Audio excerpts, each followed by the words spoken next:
já sabia que isso fosse acontecer. Ó, Profético, né? profético. Cara, eu sou apaixonado de verdade por Jesus e eu faria qualquer coisa por ele.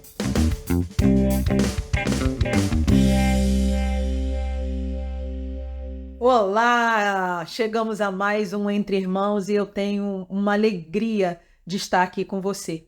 Eu espero que tudo aquilo que nós temos trazido de conteúdo venha e toque no seu coração e que você venha ser sempre muito bem alcançado e esteja sendo edificado com tudo que nós estamos colocando aqui. Já tivemos vários assuntos e eu espero que cada um deles, de um jeito especial ou não, tenha tocado em você.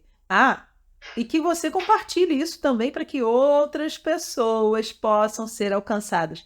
Você já sabe todo o procedimento que a gente tem que fazer, né? É apertar o sininho, é compartilhar, é se inscrever no canal, é interagir com a gente no chat, dizendo o que você achou. A gente tem recebido os feedbacks das pessoas.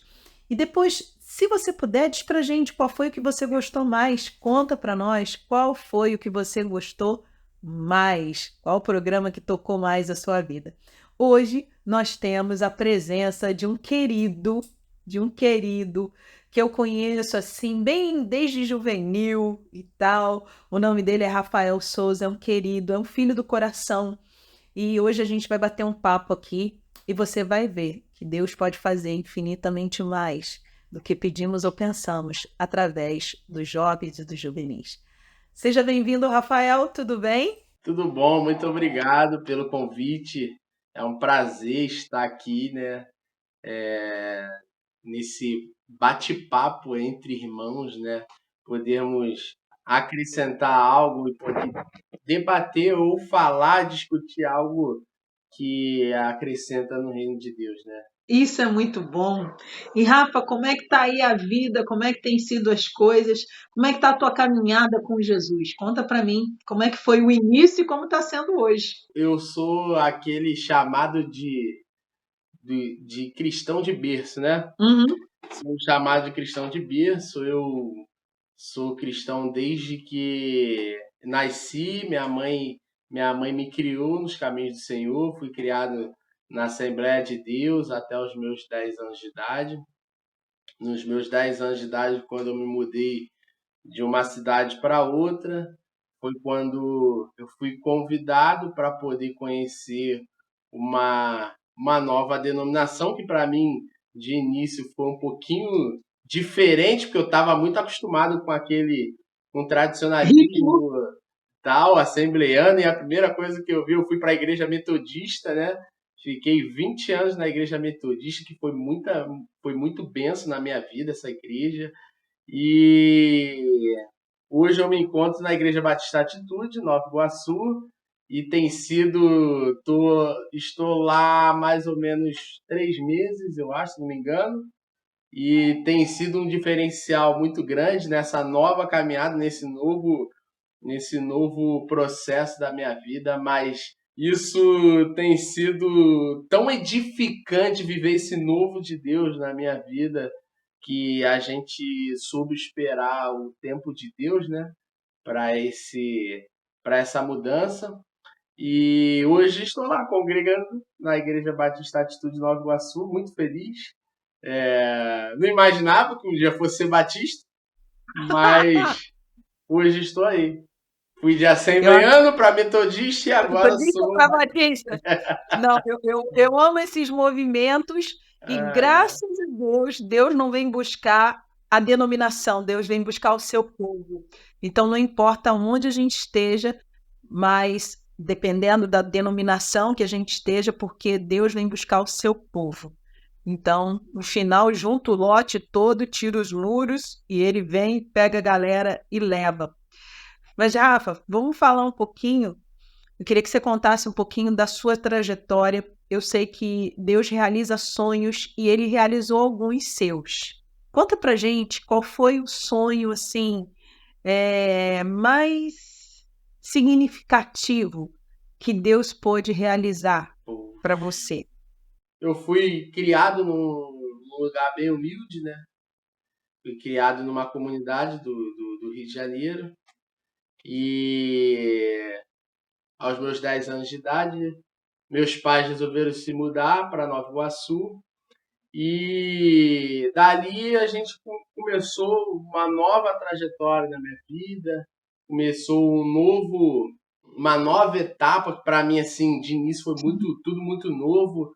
Estava acostumado com muita agitação, porque numa comunidade, né, sempre tudo é muito agitado e cheguei num lugar bem pacato, né, que para quem vive em Nova Iguaçu hoje, você olha assim, não, esse lugar não é tranquilo.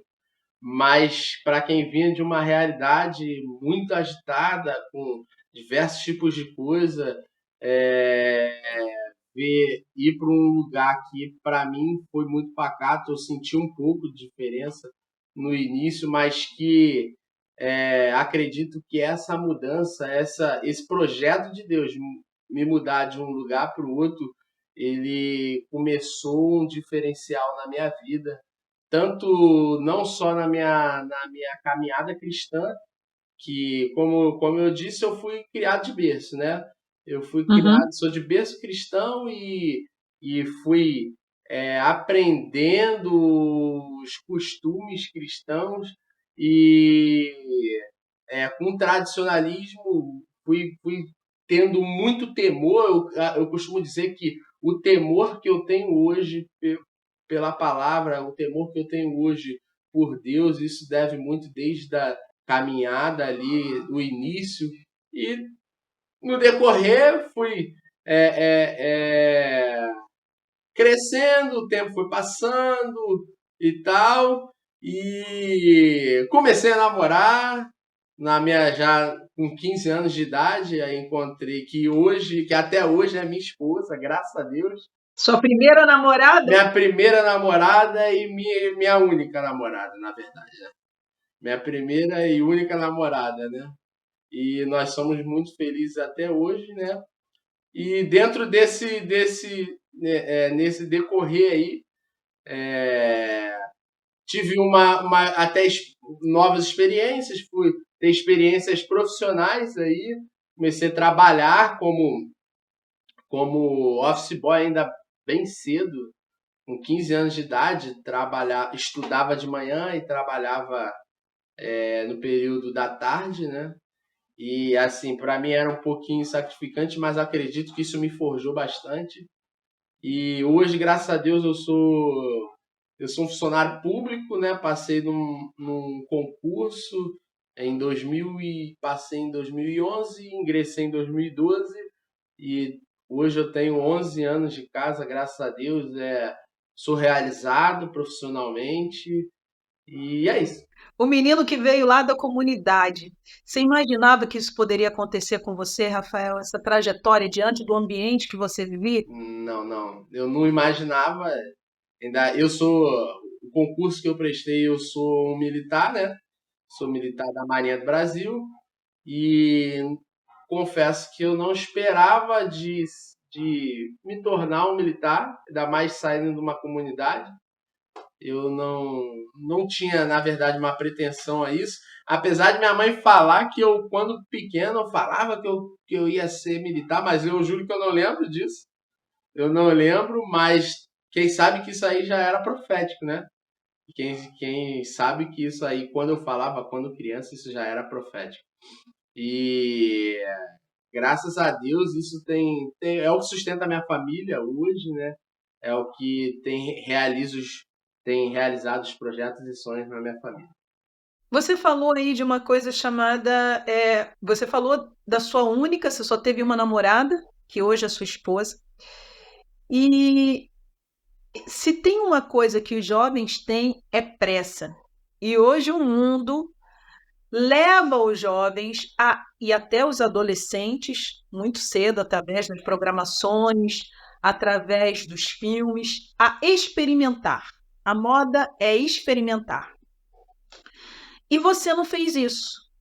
Você se preservou e casou. Foram quantos anos de relacionamento? E como foi isso, ter que se preservar, se guardar para casar com essa que é a sua esposa hoje?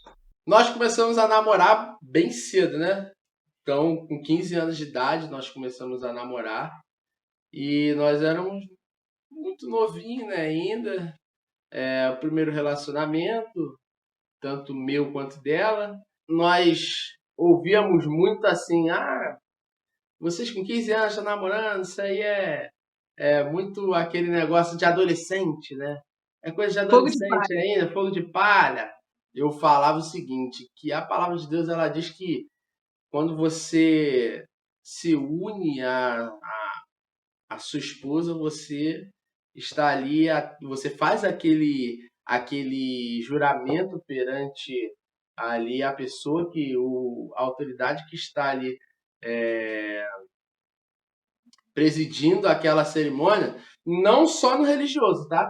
Eu digo aqui pela parte de ser um cristão, mas se você for parar para analisar, até um juiz de paz ele faz aquela pergunta, ele fala que até que a morte os separe.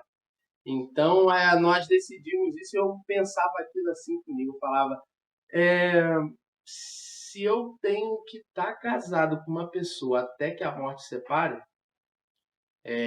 isso não vai ser o que. Isso não pode enjoar. O amor ele não pode ser enjoativo.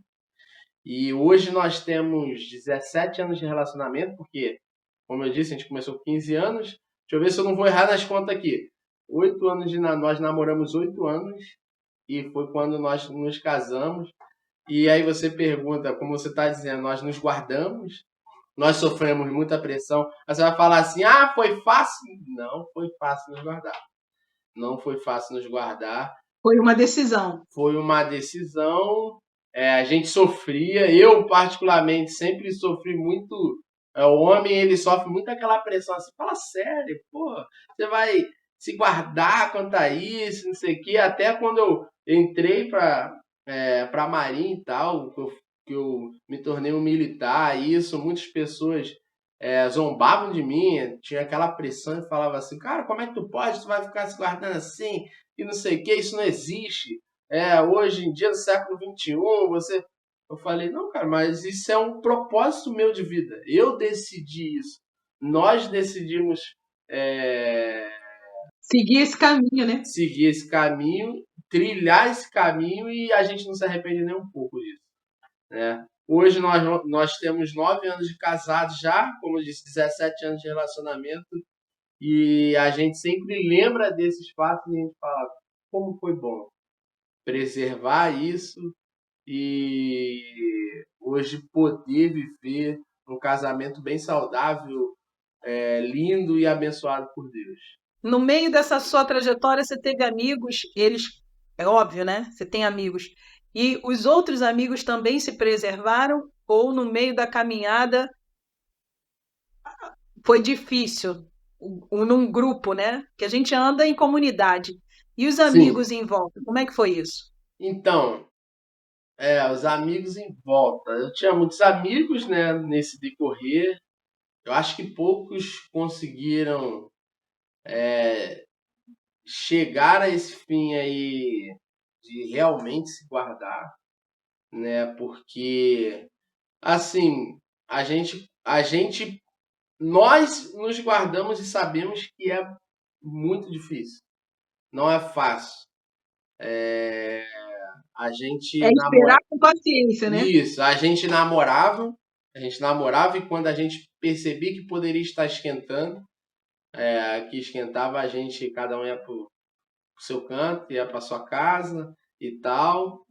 E assim, na nossa caminhada, realmente muitos amigos não conseguiram se sustentar, de permanecer firme. Mas isso não foi o nosso caso, graças a Deus, nós permanecemos firmes. E eu costumo dizer que isso aí se tem pessoas que ostentam várias coisas na vida, eu costumo dizer que o ostento não tem vergonha nenhuma de dizer que eu consegui sim, casei virgem, graças a Deus. Que legal, Rafael. Isso faz parte do temor ao Senhor? Com certeza. Desde muito novo, sempre Desde muito novo eu já assumia certas responsabilidades na igreja que veio me trazendo esse temor, né?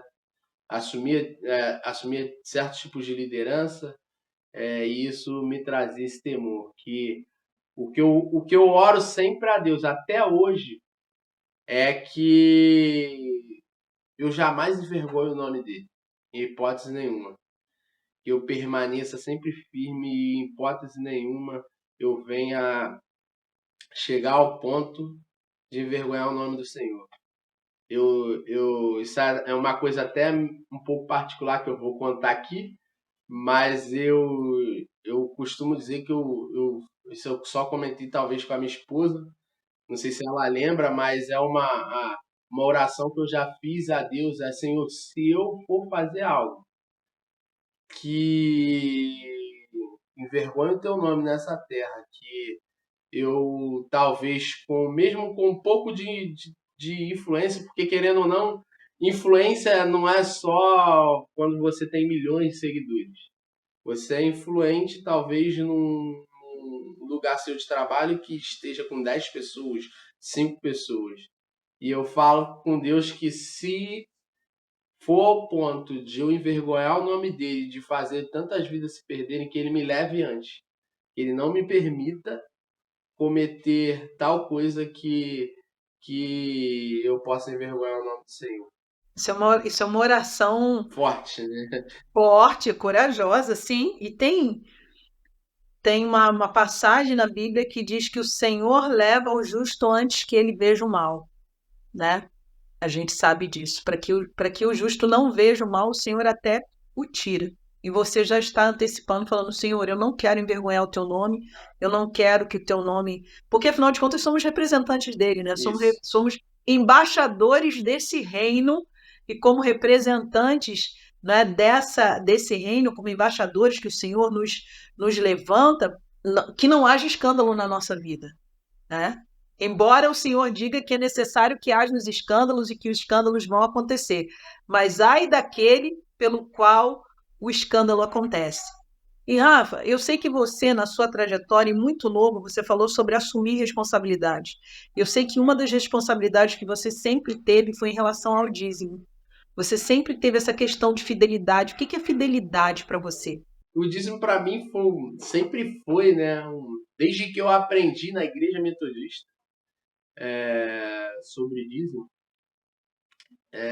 eu aprendi, eu acho que talvez eu deveria ter por volta de 12, 13 anos, por aí, mais ou menos. E eu guardo os meus envelopes de dízimo até hoje porque me faz lembrar da fidelidade de Deus, né? Meu primeiro dízimo eu acho que foi R$ 1,04. Na época ainda existia as moedas de 1 centavo e eu fazia exatamente. Eu tinha recebido R$ 14 naquele mês de alguma coisa do meu pai e peguei e dei R$ 1,04 ali de dízimo. E sempre fui fazendo aquilo ali. E talvez acho que naquele ano, juntando o ano todo, quase R$ 20 de dízimo aí. Quase R$ 20. E hoje eu olho assim de Deus ter me proporcionado a profissão que eu tenho hoje, está dizimando uma quantia que assim não é tão alta, mas em relação ao que a gente começou, eu fico muito feliz e não me arrependo, não questiono de estar fazendo isso. E outro dia até tive a gente conversando no trabalho, um colega falou, não acredito. Você pega e dá tudo isso para a igreja e fala, cara, isso não me faz falta. Não é possível, cara. Você tem noção quanto que você está? Eu falei, sim. Isso é uma conta que você pode pagar, tal, não sei o quê, uma compra. Eu falei, eu sei. Mas isso para mim não me faz falta. Isso para mim eu continuo plantando e me arrependo de estar fazendo isso, de ter feito isso há, sei lá, mais de 10 anos atrás e vivo feliz assim. Duas coisas que eu vou perguntar que eu sei que você faz, eu quero saber qual que você gosta mais. Louvor e cozinha. Louvor. Louvor. Louvor e cozinha. Eu sei que você faz bem as duas coisas. E por que o louvor? Cara, Quando é que o louvor entrou na tua vida, né? então, desde muito pequeno, né? Como eu disse, quando eu era da Assembleia de Deus, eu participava de conjunto das crianças lá. Na Assembleia de Deus, as mais tradicionais, né? Acho que talvez ainda tenham muito isso de os conjuntos de crianças, mocidade, mulheres e homens, né? Então eu fazia parte desde muito pequeno do conjunto das crianças e ali eu fui criando aquele gosto de poder de estar adorando ao Senhor ali, né? E quando eu cheguei na igreja metodista, já tinha aquela chama dentro de mim relacionada ao louvor, mas não sabia tocar nada, nunca tinha solado nenhuma música e tal. Para não dizer que eu nunca tinha solado uma música, eu lembro de ter solado uma música no culto infantil, quando eu era muito pequeno, uma música, é, e, e só lembro dessa vez, né? E num casamento, acho que da minha tia, enfim. E quando eu cheguei na igreja metodista, eu lembro que tinha uma pessoa no Ministério de Louvor, na época na Igreja Metodista ela tinha culto dia de terça-feira também, só que o culto de terça-feira era muito vazio, muito vazio. Tinha pouquíssima gente, era tipo como se fosse um culto de estudo, de estudar a palavra, né? Pouca Uhum. gente ia, pouca gente ia. Aí, nesse dia, eu lembro que eu chegava cedo e ficava lá fazendo barulho na bateria, sempre fazendo vários barulhos na bateria lá. Aí nesse dia não foi nem. Só foi o guitarrista, que era até o Diogo na época. Diogo. Diogo Garcia, né? Aí peguei e ele falou assim pra mim: Ó, hoje tu vai tocar. Eu falei, como assim? Eu nem sei tocar. Ele falou: Ó, você vai fazer o que eu vou te falar assim. Você vai fazer esse som. Tum, pá, tum, tum. Aí eu fui e peguei uma batida, fui errando pra caramba e fui aprimorando com o decorrer do tempo, aprimorando a minha vida. Eu lembro que eu comecei realmente a cantar e a ministrar quando eu tinha 12 anos, que a irmã Beth, saudosa tia Beth, né? A gente cresce, mas não deixa de chamar tia Beth, que foi uma bênção na minha vida, no meu ministério também. Ela estava tendo ensaio de Ministério de Louvor e eu estava lá só ouvindo o pessoal ensaiar. E ela me chamou e falou assim. Aí o pessoal tinha dado um intervalozinho, os meninos começaram a tocar uma música que na época era Deus de Promessas, dá pra sentar. Deus de Promessas. Ela falou assim. Aí eu comecei a cantar, enquanto ninguém tava cantando, eu fiquei cantando. E ela falou assim: legal, ficou A bom. Beth do pastor Zé Luiz? Isso, Best do Pastor Zé Luiz. Ficou muito legal e você vai ministrar hoje à noite, domingo. Falei, que isso, Tia Beth, não faz isso comigo não, pelo amor de Deus. Qual foi a música que você cantou? Deus de promessas. A música era Deus de promessas. Dá pra A do sentar, Dá pra sentar? dá pra sentar, isso.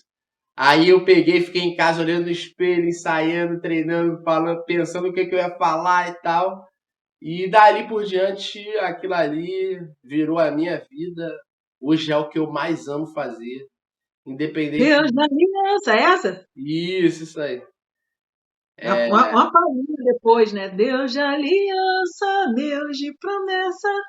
Deus que não é homem pra mentir, tudo pode passar, tudo pode mudar, mas tua palavra vai se cumprir. Isso! Falando em sua palavra vai se cumprir, eu me lembro de um louvor que você não queria cantar de jeito nenhum. eu, eu já sei qual é e eu tava pensando nele. Eu já sabia que isso fosse acontecer. Teve um louvor e você disse: Não, não estou preparado para cantar isso, não. Não, eu não vou cantar isso, não. Abro mão, que falava: Abro mão dos meus sonhos, abro mão dos meus planos. Acho que você não era casado ainda, era? Não, Acho que não. não. Talvez se der mole, eu nem sei se a gente já namorava. Eu acho que a gente nem namorava, talvez. Porque e quando a gente começou isso aqui, eu lembrei exatamente dessa música. Eu falei, hoje eu tenho muita maturidade para, já me considero ter muita maturidade em relação a essa música e com certeza eu viveria ela tranquilamente, tranquilamente. Com certeza eu viveria Mas naquela ela. época você não Não, estava pronto para falava, abrir. não, não, Neuza, pelo amor de Deus, eu não posso cantar o que eu não vou viver. Eu não posso cantar essa música porque eu não vou viver isso. Não, me recuso, não vou cantar. Se você quiser cantar, o problema é seu. Eu só toco, mas cantar, eu não canto essa música de jeito nenhum. Tá doida? Como é que eu vou fazer? Eu tô estudando, eu quero isso, aquilo, outro. Não, não quero. Ai, ai. Mas a caminhada, ela vai nos amadurecendo. Exatamente. Eu me lembro que quando eu escutei essa música a primeira vez, ela foi tão forte para mim. Eu estava no carro subindo a Serra das Araras e eu ouvi essa música. E ela foi entrando assim, algo que eu subi aquela serra chorando, ouvindo aquela música. Eu falei, essa é a música da minha vida. E nós fizemos um musical lá na igreja de Barra do Piraí, e eu falei, eu quero dançar essa música. E um amigo querido que já não está mais aqui entre nós, deve estar dançando no céu, o Leandro, ele preparou um musical e ele preparou toda a coreografia para eu dançar essa música Abro Mão. E eu lembro que quando eu terminei de dançar, uma pessoa veio e falou para mim, depois falou, eu vendo você dançar. Eu disse, ela está dançando a música dela. Ela está dançando a música, essa música é a vida dela, né? Abro mão dos meus sonhos, abro mão dos meus planos, né? Abro mão para ti, Senhor. A quem tenho eu no céu além de ti? E não há na terra quem eu queira mais que ti. E essa começava a música assim. A quem tenho eu no céu além de ti? E não há na terra quem eu queira mais que a ti. Estou apaixonado, oh, desesperado de amor. A música era muito linda, ela ainda fala comigo, né? Mas eu me lembro de você encolhido na parede, dizendo: eu não posso cantar isso, eu não vou cantar isso. Arregalou. Hoje hoje a gente É, ri, né? hoje a gente ri, cara, e eu tô aqui até me controlando, né? Porque literalmente isso é uma verdade na minha vida hoje, sabe?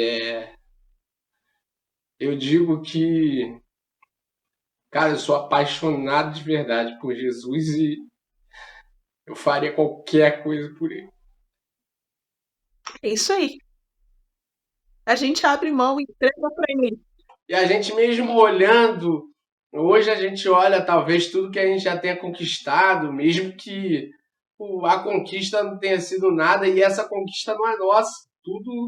Tudo que a gente tem foi o Senhor que nos deu, tudo o que a gente vai conquistando foi o Senhor que nos deu e mas sabe, eu olho assim e falo, eu fico olhando, eu vou deixar. Eu fico olhando Deus pensando, eu fico imaginando Deus pensando e fala assim, eu vou deixar esse, esse menino, esse ainda menino, pensar que, que é do jeito que ele pensa que é. Mas eu vou transformar a vida dele de uma tal maneira que ele não vai conseguir viver longe da minha presença. E é isso. Eu não consigo, eu sou literalmente apaixonado. Eu amo servir. Estou vivendo um novo momento na minha vida, que é essa transição, né? Sempre fomos muito ativos na, servindo ao Senhor na nossa igreja local. E nesse momento de transição é um momento novo de a gente começar a se identificar na igreja onde estamos congregando agora, para também começar para poder servir, Na atitude, né? E já estou até ansioso para poder começar a servir, seja em qualquer lugar. É claro que, assim, a minha paixão é o louvor, mas a oração que eu fiz para Deus, não só eu, mas como minha esposa, se Ele tiver que fazer o novo na nossa vida e colocar a gente em algum ministério que a gente nunca imaginou, que Ele faça, né? Que Ele possa fazer. E a gente está disposto aí, esperando esse momento de servir. A gente serve independente do rótulo, e a gente serve independente do cargo, né? Muitas pessoas pensam que louvor é estar ali no palco cantando. Louvor é serviço. Os levitas serviam na casa do Senhor e não ganhavam nada por isso, porque a herança deles era o Senhor. Quando o Senhor separa as tribos, né, a porção de cada tribo, ele diz para os levitas, né, a minha herança, a herança de vocês sou eu. Então, servir ao Senhor é um privilégio, né? Porque tudo é para Ele, porque dele, por Ele, para Ele são todas as coisas, o dom, o talento, é para Ele. Hoje você entende que o abrir mão faz parte da sua vida, né? Com certeza, com certeza. A gente ainda vai cantar junto essa música aí. Vamos? A gente ainda vai sentar. Vamos, com certeza. Com o violão, a gente senta aí, ministra e deixa Deus fluir. Amém. Em qual momento já aconteceu, assim, eu gosto muito de andar na rua e conversar com Deus e cantar, e teve um dia que eu estava cantando na rua e Deus me deu uma música. Eu estava andando na rua, veio uma música e eu mesmo gravei, falei, não posso perder isso. Já aconteceu do teu momento, você está ali louvando ao Senhor, quietinho, não sei que você toca teclado, no seu teclado, e o Espírito Santo falar com você? Com certeza. Eu até já me arrisquei, assim, já vi algumas coisas em relação à música também, né? De escrever algo ali, mas eu confesso que eu sou aquela pessoa muito crítica, né? Eu tenho uma autocrítica muito grande, então costumo deixar às vezes algumas coisas de lado, assim, pela autocrítica, né? Mas eu costumo dizer que às vezes eu quando no teclado, eu tô tocando no meu quarto teclado, isso me dá eu tenho aquele momento meu com Deus ali. Gosto de, às vezes, estar sozinho ali tocando, ministrando, e as coisas vão fluindo de uma forma natural, né? Natural, Natural. isso. A gente deixa fluir, né? Deixa ele. Sinto fluir, deixa o fluir vir, né? Vai. Teu rio de vida em mim, é nós. Rafa, diz pra mim uma coisa assim, de tudo que você já viveu, embora você seja um menino muito novo, eu sei que você tem experiências com Deus. Qual foi a experiência mais marcante? Eu sei que teve um tempo que você esteve lá em Fortaleza, né? Servindo. Isso. E lá, longe de tudo, como é que foi esse tempo de estar longe? E ali teve alguma experiência com Deus que você lembra, que você traz pra gente? Eu costumo dizer que o ano de 2012, né, foi o ano que eu fui para Fortaleza.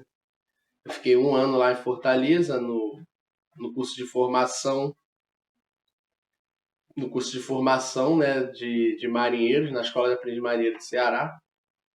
E eu lembro que quando eu passei na prova, eu agradeci, eu estava tão feliz, agradecer tanto a Deus, que eu falava assim, não, Senhor, eu vou chegar lá, eu vou evangelizar. Eu vou para aquele lugar lá, eu vou ser a pessoa que vai ficar evangelizando todo mundo. Só que eu cheguei num lugar que tinham 600 pessoas, eram 600 meninos, né, de 18 a 21 anos, e eu me deparei com uma realidade completamente diferente do que eu talvez estivesse imaginando. Eu cheguei e eu pensei que eu iria evangelizar, mas eu cheguei naquele lugar e falei assim, cara, eu nunca vi tanto desviado por metro quadrado. Eita! Eu falei, caramba, porque eu ouvia dizer algumas coisas de que, cuidado, porque lá é assim, é assado. E lá não tem jeito, você vai chegar lá e você vai cair, você vai fazer isso, vai fazer aquilo, e tal, papapá, pepé. E eu costumo dizer que eu fui lá para ser um evangelista, mas quando eu cheguei lá, Deus me mostrou assim, filho, acalma o teu coração, que o momento seu não é esse. O momento é de você permanecer.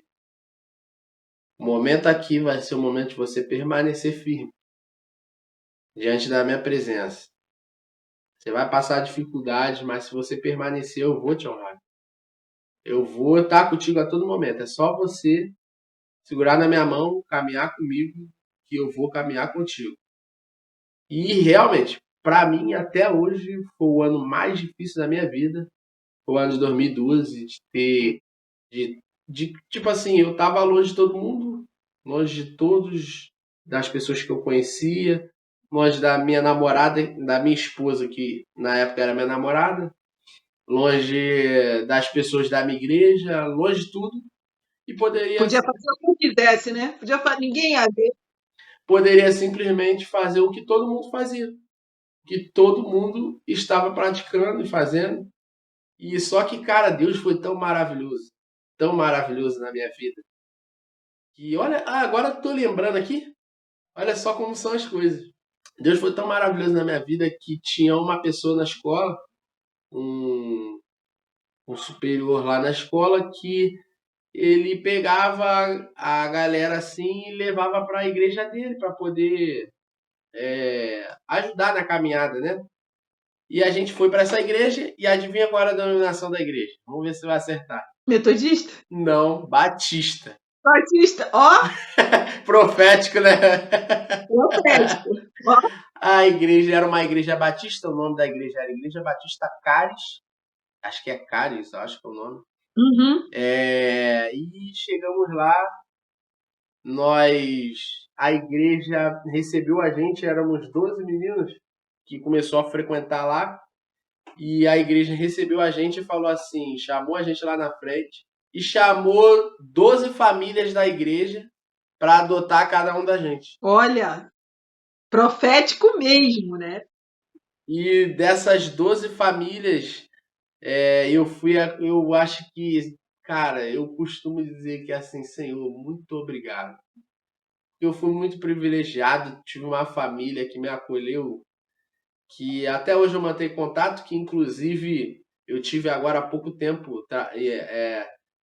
o meu navio atracou lá em Fortaleza, acho que em julho, se eu não me engano, acho que julho ou agosto, e eu falei, eu preciso ir lá, 11 anos depois, eu preciso ir lá porque eu preciso honrar esse povo a qual ora tanto por mim e que graças a Deus e graças à oração deles, eu pude permanecer firme, né?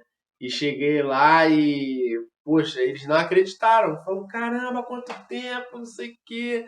E eles já, a minha família, né? Pai, mãe, irmã, cunhado, até sobrinhos adotivos, né? Vamos dizer assim. A família que me adotou estava toda lá, o pastor da igreja também lembrou de mim, falou: Nossa, filho, como foi bom poder ter vocês aqui, você aqui, né? E assim, eu lembro que a minha pastora na época era a pastora Fátima Valente. Eu lembro que eu ligava para ela, eu liguei para ela uma vez e chorava muito. Falei assim, pastora, não aguento mais, eu estou sofrendo muita pressão, eu ouço muita palavra negativa, eu tô com medo de envergonhar o Senhor, de não permanecer firme e tal, não sei o quê. Eu lembro que ela orou comigo e para a honra e glória do nome do Senhor eu consegui vencer o ano mais difícil da minha vida. Deus, ele é maravilhoso mesmo. Ele cuida de nós nos mínimos detalhes. Ele não nos deixa só, como ele diz em Hebreu, nunca vos abandonarei, nunca deixarei vocês sozinhos, né? Eu arrisco dizer que 80, 90% estavam vivendo uma vida promíscua, né? Com muita prostituição, com muita promiscuidade mesmo no modo geral, né? De tudo que você puder imaginar acontecia. E graças a Deus eu consegui ali passar por esse ano firme e forte. E eu acredito que essa tenha sido a maior experiência que eu tenha vivido com Deus, né? Nesse ano de 2012. Rafa, a gente estava falando de louvor, a gente estava falando de honra, e falando de louvor, eu não posso esquecer de uma pessoa. Você tem um irmão, e esse irmão ele é especial, né? Mas você já me confessou sobre isso, que ele é uma inspiração para você. É. Louvando. Fala um pouquinho dele, do Júlio. Então, Júlio é o meu irmão mais velho, né? Eu tenho mais 3 irmãos além do Júlio e que eu amo cada um deles, amo muito meus irmãos mesmo. Mas o Júlio é aquela inspiração para que as pessoas possam entender, né? O Júlio, ele tem uma doença, ele é diagnosticado com microcefalia. O Júlio tem 41 anos. Ele tem microcefalia. A microcefalia, a doença que o cérebro não desenvolve, né?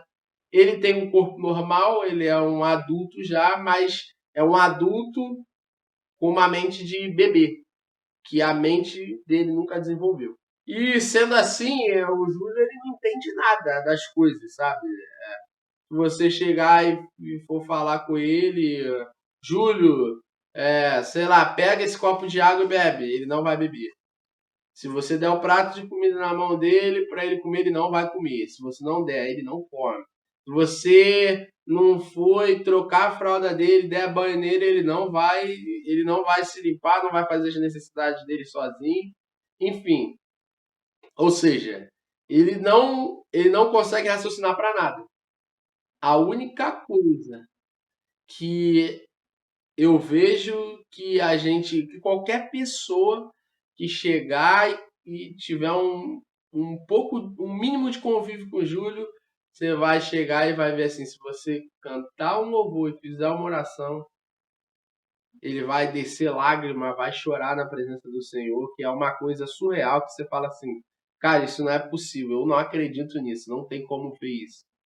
Sabe? Eu tenho até no meu Instagram lá que um vídeo, na época que ele foi fazer uma cirurgia que eu fiz com ele, e talvez vendo o vídeo as pessoas podem ter um pouquinho de uma dimensão mais ou menos de quem é o Júlio, de como é o Júlio. E eu costumo dizer, por exemplo, eu tenho uma palavra, que é uma passagem que eu mais amo é quando de João 4, né? Quando Jesus está com aquela mulher samaritana, e ele fala lá nos versículos 23 e 24 mas a hora vem chegada em que os verdadeiros adoradores adorarão ao Pai em espírito e em verdade, né? E essa é a passagem que eu mais amo na minha vida. Essa é a passagem que eu trago na minha vida. E ali eu vejo que o Júlio, meu irmão, ele é esse verdadeiro adorador. Ele é um verdadeiro adorador.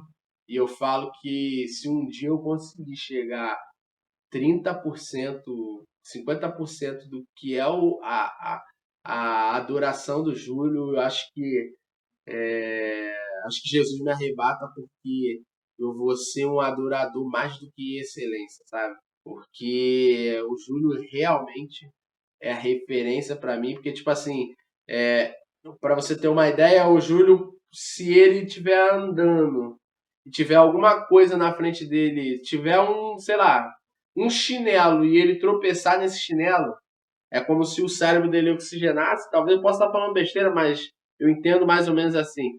Como se o cérebro dele oxigenasse demais e não suportasse isso e trava, e ele simplesmente trava e cai. Uhum. E nesse cair, ele cai, abre a cabeça, se machuca todo e não esboça uma lágrima.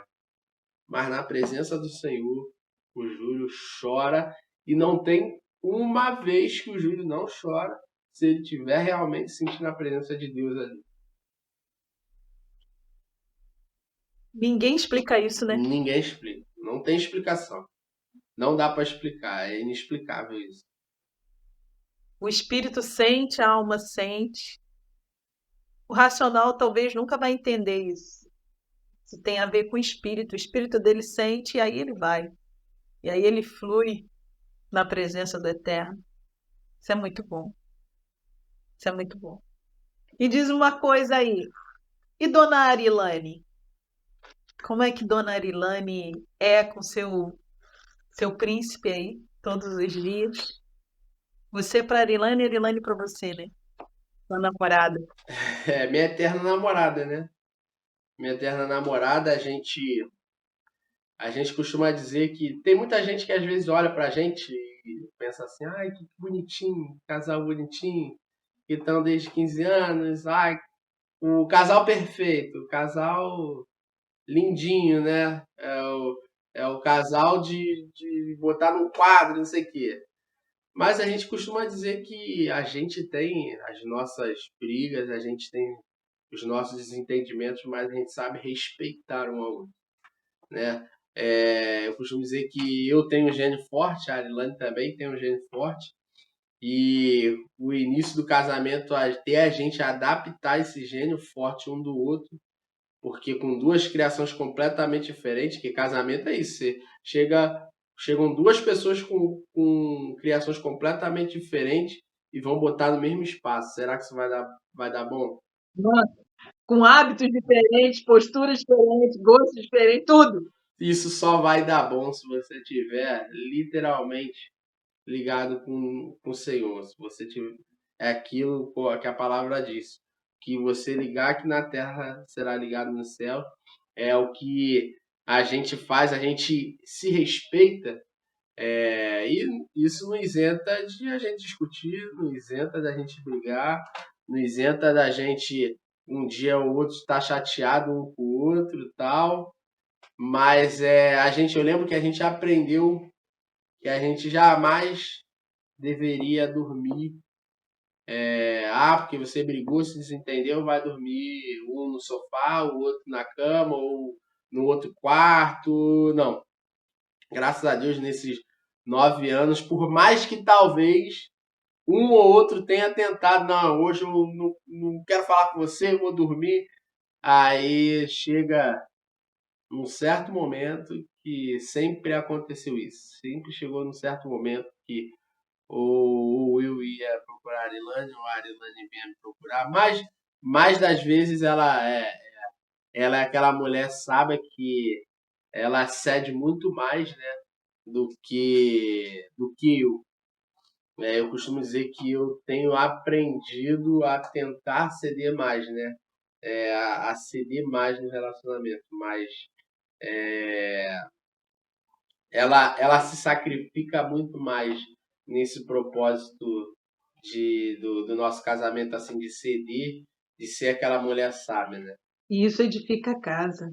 Me edifica a cara. E só funciona porque tem amor, né? Porque o amor tudo crê, tudo suporta, tudo espera, Isso. tudo guarda.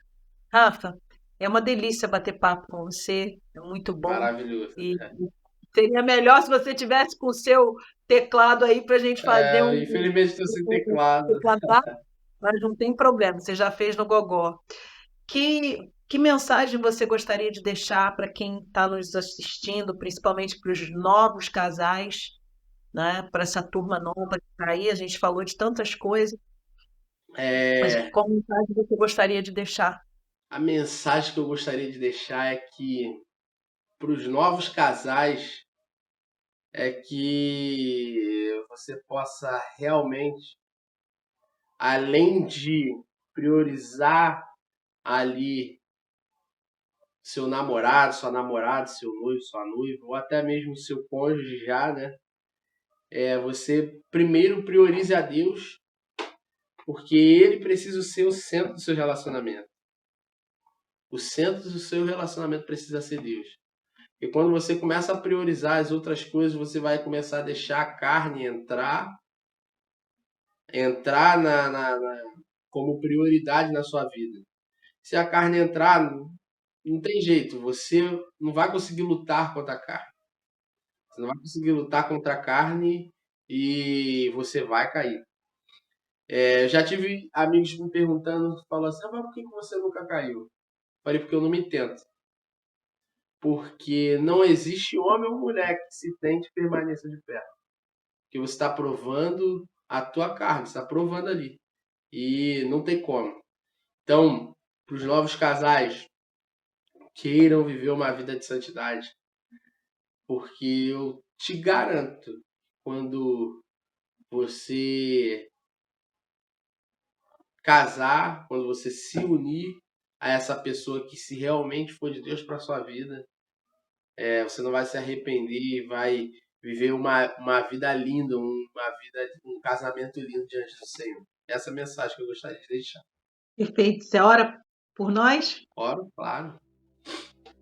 Pai, eu quero te agradecer, Deus, pela oportunidade de estar batendo esse papo, Senhor, com a minha querida e eterna Neuzinha, a pessoa que eu amo tanto, que esse papo, Senhor, possa abençoar muitas vidas, possa alcançar muitas vidas, Senhor, e possa estar, Senhor, influenciando e tratando muitos corações, Senhor, diante da Tua presença, Pai.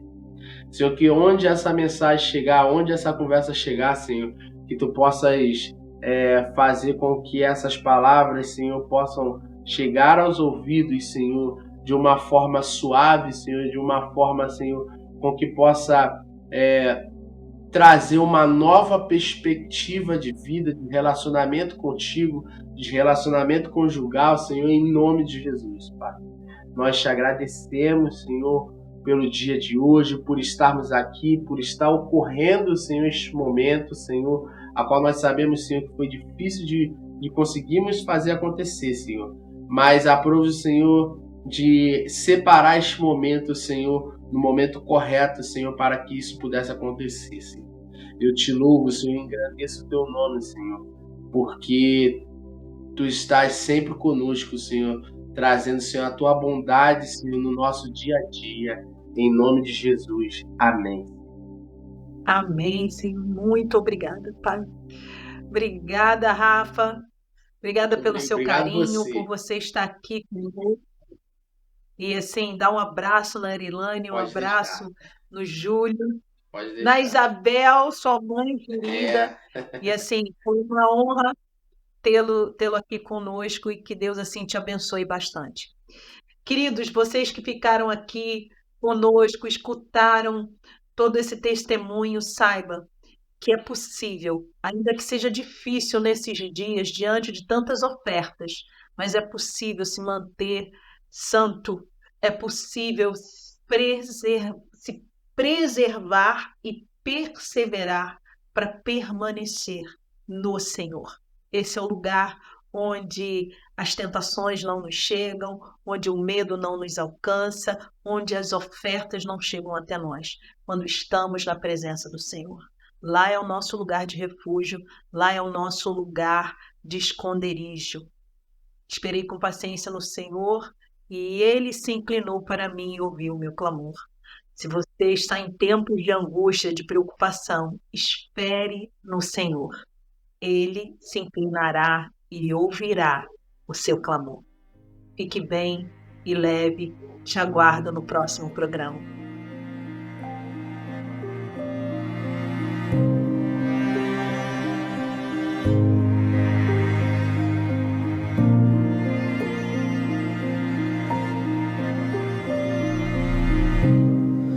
Eu sei que estás comigo em todo tempo.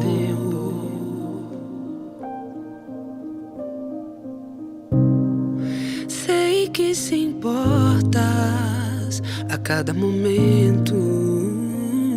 Mesmo que eu não mereça, teu amor por mim se entregou. Mesmo que eu não mereça, não importa como estou.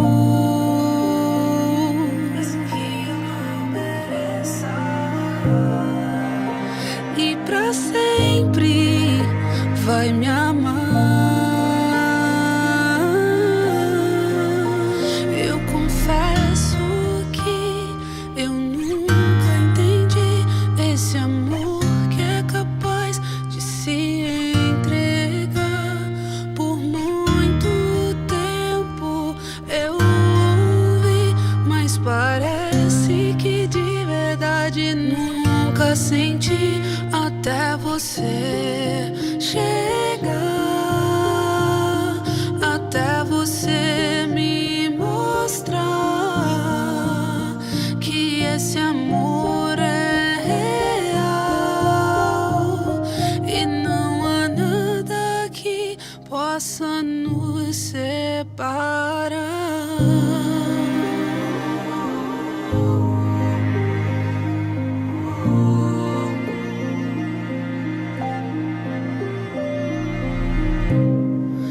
Eu sei que estás comigo em todo tempo.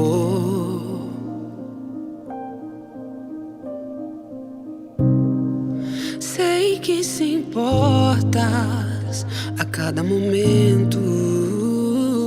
Mesmo que eu não mereça, teu amor por mim se entregou.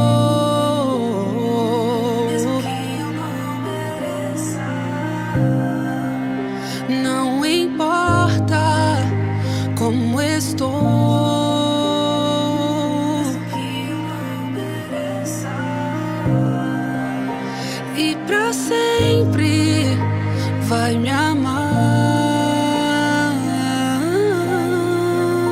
Eu confesso que eu nunca entendi esse amor que é capaz de se entregar por muito tempo. Eu ouvi, mas parece que de verdade nunca senti até você chegar, até você me mostrar que esse amor é real e não há nada que possa nos separar.